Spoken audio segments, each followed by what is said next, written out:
Lectura de la profecía de Oseas. Así dice el Señor: Israel, conviértete al Señor Dios tuyo, porque tropezaste por tu pecado. Preparad vuestro discurso, volved al Señor y decidle: perdona del todo la iniquidad, recibe benévolo el sacrificio de nuestros labios. No nos salvará Asiria, no montaremos a caballo, no volveremos a llamar Dios a la obra de nuestras manos.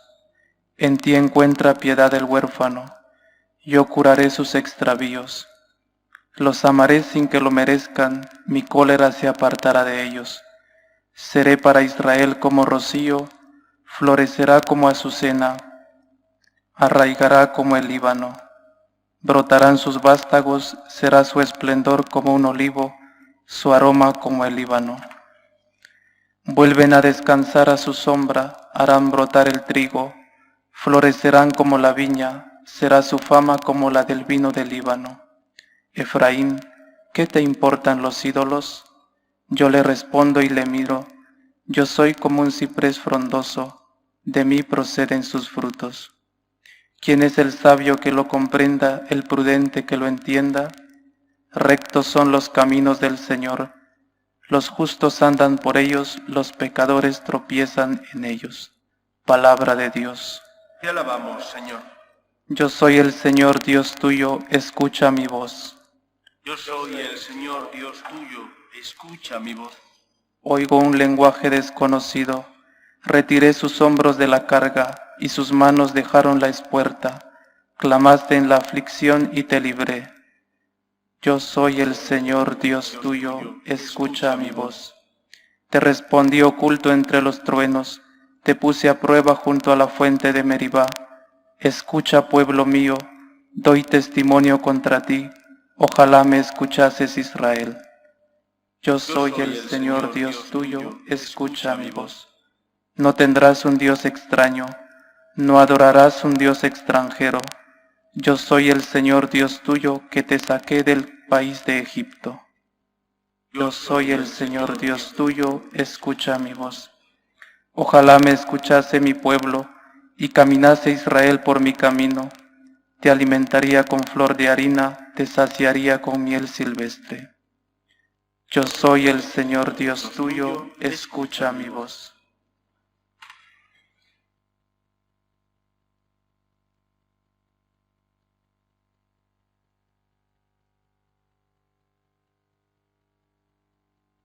El Señor esté con vosotros. Y con tu espíritu. Lectura del Santo Evangelio según San Marcos. Gloria a ti, Señor. En aquel tiempo, un escriba se acercó a Jesús y le preguntó: ¿qué mandamiento es el primero de todos? Respondió Jesús: el primero es: escuche, Israel, el Señor nuestro Dios es el único Señor. Amarás al Señor tu Dios con todo tu corazón, con toda tu alma, con toda tu mente, con todo tu ser. El segundo es este: amarás a tu prójimo como a ti mismo. No hay mandamiento mayor que estos. El escriba replicó: muy bien, maestro, tienes razón cuando dices que el Señor es uno solo y no hay otro fuera de él, y que amarlo con todo el corazón, con todo el entendimiento y con todo el ser, y amar al prójimo como a uno mismo, vale más que todos los holocaustos y sacrificios. Jesús, viendo que había respondido sensatamente, le dijo: no estás lejos del reino de Dios. Y nadie se atrevió a hacerle más preguntas. Palabra del Señor. Gloria a ti, Señor Jesús. Provengo de un lugar de España conocido por el buen tiempo. Es pleno desierto y en invierno la verdad es que no hace mucho frío, aunque eso sí, en verano hace mucho calor. Y en ese lugar, debido a que es desértico, tiene una zona de playa donde hay muchísimo turismo. En ese lugar la lluvia es escasa. Y como se pasan muchos meses sin llover, muchas personas, olvidándose de por dónde transcurría o discurría el agua cuando llueve, construyen en antiguos cauces, que ahora están secos, pero que cuando llueve, y suele llover torrencialmente, poco pero torrencialmente, en España recibe el nombre de gota fría, cuando llueve torrencialmente, el agua reclama su lugar y muchas de esas casas construidas en cauces secos, en rieras que normalmente no llevan agua, pues son inundadas y por lo tanto se hunden. Creo que es importante escuchar la reflexión que Jesús hace en este Evangelio. Hay dos mandamientos principales, el primero y el segundo. El primero es: amarás al Señor tu Dios con todo tu corazón, con toda tu alma, con todo tu ser.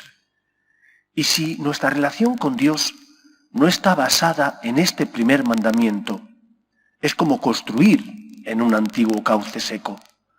Cuando está seco, no hay problema, la casa está bien cimentada, vives en un lugar cómodo, pero en cuanto vienen las dificultades, cuando vienen los momentos de cruz, cuando no comprendes los planes de Dios porque tienes una adversidad que asumir, entonces tu fe, como un azucarillo, se diluye, como una casa que se siente acosada por el agua, al final sucumbe y se cae. Tiene buenos cimientos, aparentemente.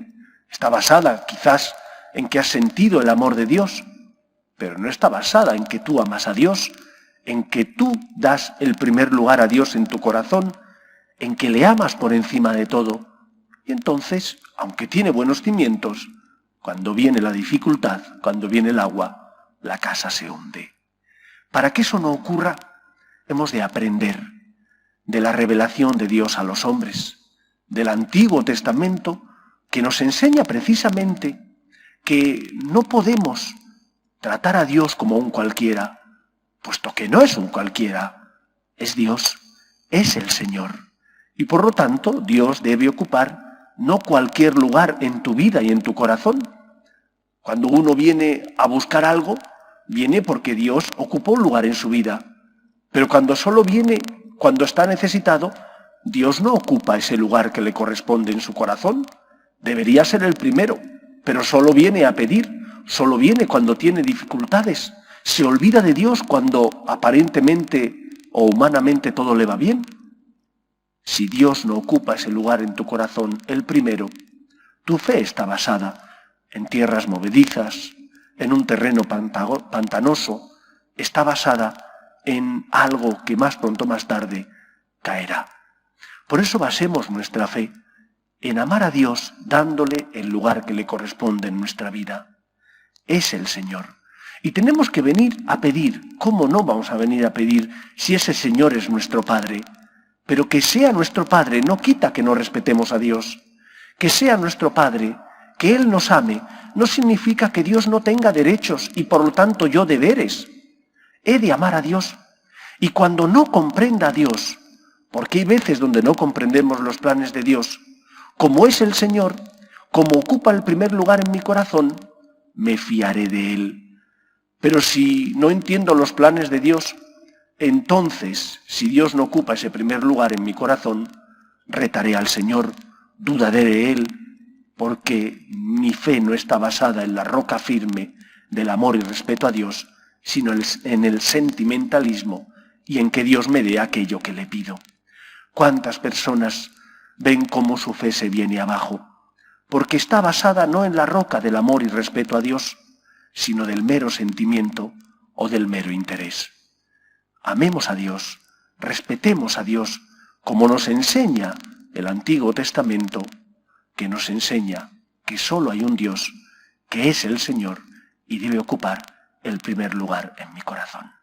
Pidamos al Señor que en estos tiempos de crisis sanitaria no lo olvidemos. Solo Él es el Señor.